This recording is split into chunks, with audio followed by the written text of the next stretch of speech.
नमस्कार, बहुत स्वागत है आपका हमारे चैनल में। मैं सुचेता वास्तु और ज्योतिष रिसर्चर। आज हमारा विषय बहुत इंटरेस्टिंग है और इसलिए आप इस वीडियो को अंत तक ज़रूर देखिएगा। ये चीज़ आपके लिए बहुत काम की है। कल एक विशेष दिन है जिस पर आज हम आपको जानकारी देने वाले हैं। कल क्या है? कल रक्षाबंधन है। जी हाँ, कल रक्षाबंधन एक पवित्र पर्व है। इसके साथ में क्या है? इसके साथ पूर्णिमा का दिन पड़ रहा है और पूर्णिमा का दिन तो रक्षाबंधन में होता ही है, परंतु ये दिन बहुत ख़ास है। ये पूर्णिमा ऐसी वैसी छोटी साधारण पूर्णिमा नहीं है। ये पूर्णिमा बहुत ख़ास है क्योंकि ये पूर्णिमा सुपर मून की पूर्णिमा, अर्थात सुपर मून का अर्थ क्या होता है? जब पृथ्वी के बहुत निकट आ जाते हैं, सबसे क्लोजेस्ट जब चंद्रमा की स्थिति रहती पृथ्वी से, तो उसे हम कहते हैं सुपर मून।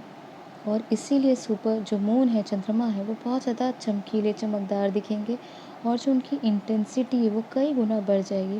जैसे कि को पता ही होगा कि पृथ्वी में भी 70% जल है और हमारे शरीर में भी 70% ज़्यादा जल है। तो इसीलिए जो हम रेजोनेट करते हैं चंद्रमा के ग्रेविटेशनल पुल के साथ, सबसे ज़्यादा करते हैं और इस एकदम स्पष्ट होता है बाकी का सारे ग्रहों के अगर आप उनके साथ कंपेयर करें तो चंद्रमा का जो सबसे ज़्यादा प्रभाव इसलिए पड़ता है क्योंकि हमने आपको बताया कि चंद्रमा जल के कारक होता है और मून इज़ मन, अर्थात मून मन होता है। हमने आपको कई बार बताया कि चंद्रमा मन सो जाता है, चंद्रमा मन के कारक होते हैं। इसलिए अभी आप जो फील कर रहे हैं वो कई गुना बढ़ जाएगा। अगर आप गुस्से में रहते हैं तो आपका गुस्सा कई गुना बढ़ जाएगा। आप खुश रहते हैं, आपका अभ्यास है आपको आनंद में रहने का, ब्लिस में रहने का, तो आपका ब्लिस, आपकी खुशी, आपकी आनंद कई गुना बढ़ जाएगा। वहीं जो है झगड़ालू लोग का झगड़ा करने की इंटेंसिटी बढ़ जाएगी, बीमार है तो बीमारी कई गुना बढ़ जाएगी। क्योंकि ये सिर्फ पूर्णिमा नहीं है, ये तो पूर्णिमा में होता ही है। तो सबको पता है कि पागल व्यक्ति है तो उसका पागलपन कई गुना बढ़ जाता है। ये सब तो हम जानते ही हैं, पर सुपर मून होने के कारण अब इसकी आप इंटेंसिटी खुद स्वयं इसको आप अपने हिसाब से सोच सकते हैं कि सुपर मून के कारण ये कितना ज़्यादा एक्सट्रीम में आप देख पाएंगे। इसीलिए आप समय बहुत ज़्यादा सतर्क रहने का है, क्योंकि अगर आप खुश हैं तो बात नहीं है, कोई दिक्कत नहीं है, क्योंकि पॉजिटिव लोगों के लिए तो पॉजिटिविटी बढ़ने ही वाली है, कई गुना बढ़ने वाली है। वहीं नेगेटिव लोगों के लिए परेशानी है। नेगेटिविटी जो बढ़ जाएगी, नकारात्मकता बढ़ेगी तो आपको प्रॉब्लम होगी, लड़ाई झगड़ा मार काट, ये सारी स्थितियाँ बहुत ज़्यादा बढ़ती हुई नज़र आएंगी। तो यहाँ आपको ध्यान रखने की चीज़ें ज़रूरत है। और छोटी-छोटी बातों में अगर कोई पैनिक कर रहा है, झगड़ा लड़ाई कर रहा है या कोई चीज़ को बढ़ाने की कोशिश कर रहा है, तो उससे आप ऐसे लोगों से, ऐसी चीज़ों से सबसे बचने का प्रयास करें। और यह एनर्जी जैसी आप कैरी करते हैं, जैसा आप सोचते हैं, फ़ील करते हैं, तो वो अपने ऊपर एक अंकुश लगाइए। आप नेगेटिविटी तो नहीं आपके अंदर आ रही है, कहीं आप ज़्यादा गलत विचार तो नहीं ला रहे, इसलिए अपने आप को बहुत मेडिटेटिव चीज़ में लाओ।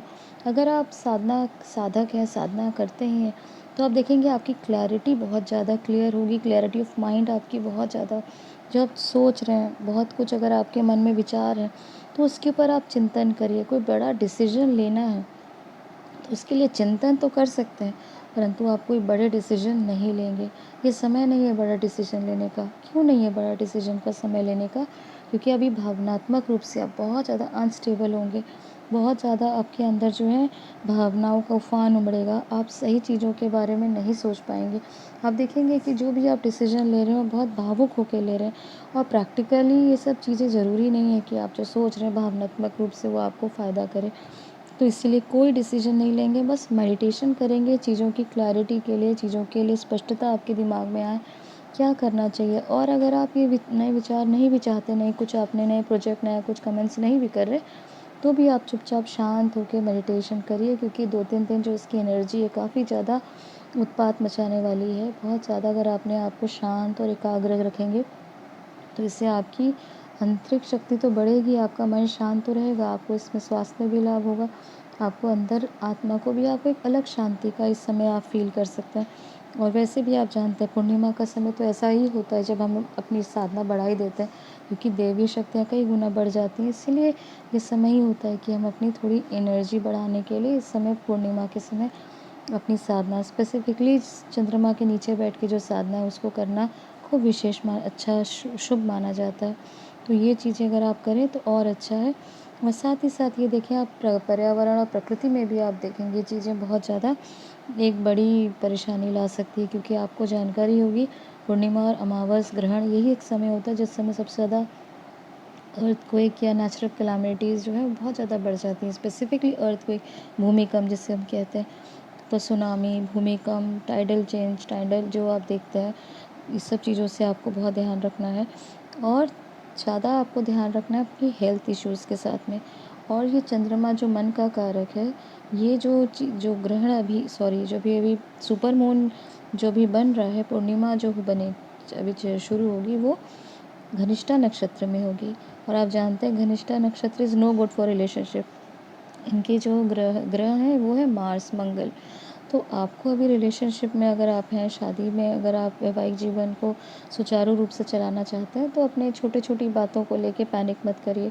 रिलेशनशिप में हैं तो बहुत ज़्यादा ध्यान रखने की प्रयास करिए कि आप कहीं ये सब चीज़ें आपके लिए रिलेशनशिप इशू ना बन जाए। ऐसी कोई बात ना आप करें जिससे आपके लिए आपका मैरिड लाइफ, आपका वैवाहिक जीवन में प्रॉब्लम आए या आपके कोई इस तरीके से जीवन में आपको, क्योंकि शुक्र यहाँ अस्त हैं, आपको जानकारी होगी। सूर्य अभी कल परसों ही अपनी सूर्य संक्रांति थी और सूर्य जो है वो बुध और शुक्र दोनों को ही अस्त करने के कारण अभी आप देखें, शुक्र अस्त होने के कारण रिलेशनशिप प्रॉब्लम कई गुना बढ़ जाती है। वहाँ घनिष्ठा नक्षत्र जो मैंने आपको बताया ना, ये विवाह से जुड़ा हुआ नक्षत्र है। इस समय आप घनिष्ठा नक्षत्र का जो सिंबल है वो है तबला और बांसुरी, जो पूरी तरह से अंदर से खोखले रहता है। और ये जो सिंबल आपको दिखाता है, ये सबसे अच्छा नक्षत्र होता है जैसे म्यूज़िक के लिए, गायन, संगीत आदि ये सब चीज़ों के लिए आपको बहुत अच्छा है। साधना के लिए अच्छा है, क्योंकि कृष्ण जी को ये सब चीज़ें बहुत पसंद है। अपनी आप कृष्ण साधना बढ़ा दीजिए। उसके साथ कोई भी आप, जैसे आप जानते हैं घनिष्ठा नक्षत्र में विवाह आदि का भी कोई प्रावधान नहीं है, तो इस समय इन चीज़ों के लिए आपको सतर्क रहना है। और आपको ये भी मैंने पिछले वीडियो में बताया था कि मंगल और गुरु दोनों 23-24 डिग्री में अभी बिल्कुल युद्ध, जिसको हम बोलते हैं ग्रह युद्ध, प्लैनेटिक वॉर, वो चल रहा है अभी आसमान में। वहीं सूर्य के बिल्कुल सप्तम भाव में शनि का गोचर, और सूर्य जहाँ बैठे हैं उस स्थान पर ही सूर्य जो सिंह राशि में बैठे हैं, वहीं पे बुध और शुक्र जो है वो अस्त हो चुके हैं। तो ये सारी चीज़ें दिखाती हैं कि कुछ ज़्यादा आपको बहुत कुछ करने का नहीं है, बहुत बड़े डिसीजन लेने का नहीं है। शांत रहें, अपने जो डेली रूटीन है उसको करें, बड़े डिसीजन से बचें, अपनी हेल्थ का ध्यान करें, क्योंकि कुछ समय इसका बहुत ज़्यादा प्रभाव दिखेगा ही आपको, क्योंकि ग्रह गोचर है इनका, तो आपको ग्रेविटेशनल जो एनर्जीज़ है इनका प्रभाव तो देखने को मिलेगा, क्योंकि ये भारत की पत्री में सारा कुछ केंद्र में हो रहा है। अपार्ट फ्रॉम राहु केतु को छोड़ दें तो सारी चीज़ें केंद्र में ही हो रही है। पंचम भाव में सूर्य है और दशम भाव में जहाँ शनि का गोचर हो रहा है, और सेकेंड हाउस जो मतलब जो लग्न है वहाँ वृषभ लग्न में ही मंगल गुरु यूरेनस की जो युति बैठी हुई है। तो कहने का अर्थ है ये सारा कुछ जब केंद्र में ही होता है तो आप समझिए कि उसकी इंटेंसिटी भारत में तो बहुत ज़्यादा होने ही वाली है। तो ये सारी चीज़ों को भी आप ध्यान करें और सतर्क रहें, क्योंकि इससे बहुत ज़्यादा चीज़ें, नई चीज़ें करने से बचें, बहुत ज़्यादा पैनिक करने से बचें। तो आपके लिए समय बहुत शांत, और अगर आप इसका एनर्जी का सही यूटिलाइज़, उसका उपयोग करेंगे तो आपको शांति मिलेगी, और चीज़ों को गलत तरीके से जब बह जाएंगी तो नो डाउट आपको प्रॉब्लम हो सकती है। तो ये चीज़ों को ध्यान रखें। तो ये जानकारी यहीं तक है। अगर दी गई जानकारी पसंद आए तो हमारे चैनल को लाइक और सब्सक्राइब करना बिल्कुल ना भूलें। धन्यवाद।